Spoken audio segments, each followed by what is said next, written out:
Hello everyone, नमस्कार आप सभी को। आप सबका स्वागत है हमारे चैनल पे आरपी शिक्षा ग्रुप ऑफ एजुकेशन। मैं आपकी टीचर पूजा जैन।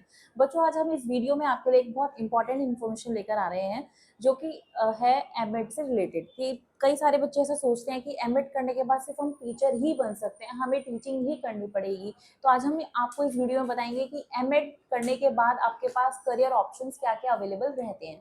तो बेटा, उससे पहले हम समझेंगे एमएड क्या है। एमएड स्टैंड करता है किस चीज में? Master in education. Obviously BEd के बाद ही एमएड किया जाता है। जब आप एमएड कर लेते हैं तो आपको इसके अंदर एक स्पेशलाइजेशन भी चूज करना होता है जो आपके मेन स्ट्रीम सब्जेक्ट्स होते हैं। उसका क्या बेनिफिट है वो भी हम समझेंगे बाद में। ठीक है, तो जो एमएड आप जब करते हैं तो बेसिकली इसके अंदर जो टीचिंग होती है वो एक एजुकेशनल साइकोलॉजी, आपका जो करिकुलम होता है, करिकुलम को डेवलप कैसे किया जाता है, एजुकेशन एडमिनिस्ट्रेशन के बारे में, रिसर्च पर, इन सब चीज़ों पे ज़्यादा फोकस किया जाता है। और जो मेन होता है वो टीचिंग पे बहुत फोकस करता है। तो बेसिकली जब एक टीचर को उसकी नॉलेज पे अपने प्रोफेशनल स्किल्स को एनहेंस करना, उसको इम्प्रूव करने के लिए एमएड के अंदर काफ़ी सारी चीज़ें सिखाई जाती हैं। उसको मदद करता है एक एजुकेटर को एक अच्छा प्रोफेशनल टीचर बनने में। अब करियर ऑप्शंस पे आते हैं। ऑब्वियसली एमएड करने के बाद आप एक टीचर, एक एजुकेटर बन सकते हैं, या आप एक बीएड की फैकल्टी भी बन सकते हैं। तो अगर आप एमएड कर लेते हैं तो आप बीएड के बच्चों को, डीएलएड के बच्चों को, या किसी भी ट्रेनिंग इंस्टीट्यूट में आप बच्चों को पढ़ा सकते हैं। दूसरा ऑप्शन रहता है कि बच्चों, अगर आपके पास एक्सपीरियंस है, आप ऑलरेडी स्कूल्स में पढ़ा रहे हैं, अच्छा खासा आपके पास एक्सपीरियंस है और आप एमएड करते हैं, तो आप एक वाइस प्रिंसिपल, स्कूल के प्रिंसिपल, एक एकेडमिक कोऑर्डिनेटर भी बन सकते हैं।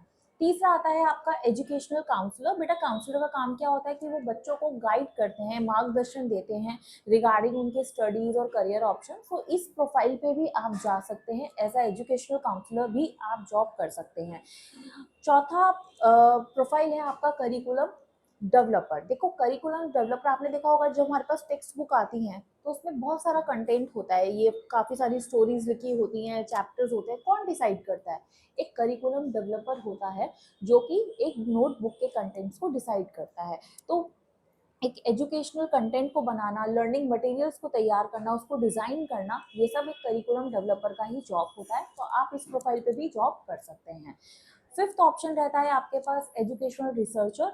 बेटा, अगर आपको रिसर्च करना बहुत पसंद है तो आप एक एजुकेशनल रिसर्चर के तौर पे भी जॉब कर सकते हैं। आपको एजुकेशनल रिसर्च जो प्रोजेक्ट्स होते हैं उस पर आपको काम करने को मौका मिलता है। सिक्स, आपके पास जो ऑप्शन रहता है वो रहता है असिस्टेंट प्रोफेसर का। ऑब्वियसली असिस्टेंट प्रोफेसर बनने के लिए आपको एक एनईटी का पेपर क्लियर करना ज़रूरी है, वो क्वालिफाई करना ज़रूरी है। लेकिन वो आप एमएड करने के बाद एक प्रोफेसर की जॉब के लिए अप्लाई कर सकते हैं एनईटी का पेपर क्लियर करने के बाद। लेकिन हर जगह एक रिक्वायरमेंट अलग होती है। तो अगर आप उनकी एलिजिबिलिटी रिक्वायरमेंट को फुलफिल कर देते हैं, जो भी उन्होंने मांगा हुआ है, हर कॉलेज में, हर यूनिवर्सिटीज़ में अलग अलग होता है, एनईटी तो मैंडेटरी है ही, तो उसके बाद आप एक हायर एजुकेशन टीचिंग में जा सकते हैं। ठीक है। सेवेंथ है एजुकेशनल एडमिनिस्ट्रेटर के तौर पे आप जॉब कर सकते हैं। जैसे बहुत सारे एनजीओज हो गए, ट्रेनिंग इंस्टीट्यूट्स हो गए, एजुकेशनल ऑर्गेनाइजेशंस हो गई, आप यहाँ पे भी जॉब कर सकते हैं। क्लियर। अब आते हैं कि स्पेशलाइजेशन का क्या फ़ायदा है। देखिए बेटा, जब आप एमएड में जब स्पेशलाइजेशन लेते हैं तो उसके अंदर जो पर्टिकुलर एरियाज आते हैं कि भाई, मान लीजिए जैसे काफ़ी सारे सब्जेक्ट्स हैं, एजुकेशन साइकोलॉजी में जाते हैं, गाइडेंस एंड काउंसलिंग में जाते हैं, एजुकेशनल टेक्नोलॉजी में जाते हैं, या करिकुलम स्टडीज़ में जाते हैं, या इंक्लूसिव एजुकेशन है, एजुकेशन एडमिनिस्ट्रेशन। तो ये सारे एरियाज हैं जो स्पेशलाइजेशन होते हैं एमएड के अंदर। अगर आप ये सब करते हैं तो ये मैटर करता ही नहीं करता। अब आपके मन में ये आ रहा होगा, चलो हमने चूज कर लिया, हाँ मैटर करता है, बट हर जॉब में मैटर नहीं करता है। अगर मान लीजिए आप एक स्कूल एडमिनिस्ट्रेशन के तौर पे जॉब करते हैं, या काउंसलिंग के तौर पे जॉब करते हैं, या रिसर्च या हायर एजुकेशन के तौर पे करते हैं, तो वहाँ पे जो अगर आपने एक स्पेशलाइजेशन किया है तो ऑब्वियसली आपको एडवांटेज इसका मिल जाएगा। लेकिन अगर आप टीचिंग में जाते हैं तो टीचिंग और एजुकेशनल जॉब्स में बेटा, एक एम्प्लॉयर के तौर पे अगर देखा जाए तो एम्प्लॉयर का फोकस क्या रहेगा? आपकी स्किल्स कितनी स्ट्रांग है, आप टीचिंग में कितने एक्सपर्ट हैं, आप पढ़ाते कितना अच्छा है, आपका एक्सपीरियंस कितना है, आपकी परफॉर्मेंस कैसी है पढ़ाते हुए। ये सारी चीज़ें बहुत मैटर करती हैं। क्वालिफिकेशन भी मैटर करती है, और स्पेशलाइजेशन तो देखो मैटर करेगा वहाँ पे। अगर मान लीजिए अगर आपने बीएड, मिड से पहले आपने बीएड किया है, अगर बीएड आपने मैथ्स में की हुई है, अगर आप बोलते हैं कि मैं मैथ्स का टीचर बनना चाहता हूँ, और आपने एमएड जो है उसके बाद कुछ अलग ले रखा है, तो उनको मैटर करेगा कि आपकी जो स्पेशलाइजेशन की एक सब्जेक्ट पे पकड़ आपकी किस में रही है। क्लियर हुआ? तो लास्ट में बेटा मैं यही बोलूँगी, जो एमएड है वो सिर्फ डिग्री नहीं है टीचर्स के लिए, ये एक अपॉर्चुनिटी है।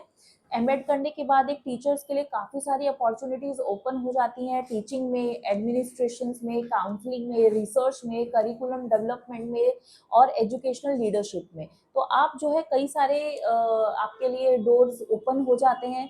आपको जिसमें इंटरेस्ट हो आप वहाँ पे अपना करियर सेट कर सकते हैं, बना सकते हैं अपने इंटरेस्ट के तौर पे। तो एमएड बेसिकली मैं बोलना चाहूँगी, एमएड जो है केवल शिक्षक नहीं है, बल्कि शिक्षा के क्षेत्र में एक नेतृत्व भी बना सकता है, आपको एक एजुकेशन लीडर भी बना सकता है। तो आपको अगर हमारी ये वीडियो अच्छी लगी है तो ऐसी वीडियोस देखने के लिए, ऐसी जानकारी प्राप्त करने के लिए हमारी वीडियोस को देखते रहिए, हमारी वीडियोस को लाइक ज़रूर कीजिए। अगर आपने अभी तक हमारा चैनल सब्सक्राइब नहीं किया है तो उसको ज़रूर सब्सक्राइब करें। अगर आपने नोटिफिकेशन बेल आइकन को अगर आपने अभी तक प्रेस नहीं किया है तो ज़रूर करें, ताकि जब भी ऐसी कोई इन्फॉर्मेटिव वीडियो अगर हम अपलोड करते हैं तो तुरंत आपको नोटिफिकेशन मिले और कोई भी ऐसी नॉलेजेबल इन्फॉर्मेशन जो अभी आपको मिलनी चाहिए वो मिस ना हो। मैं नेक्स्ट वीडियो में मिलती हूँ एक नई इन्फॉर्मेशन के साथ, तब तक के लिए थैंक यू।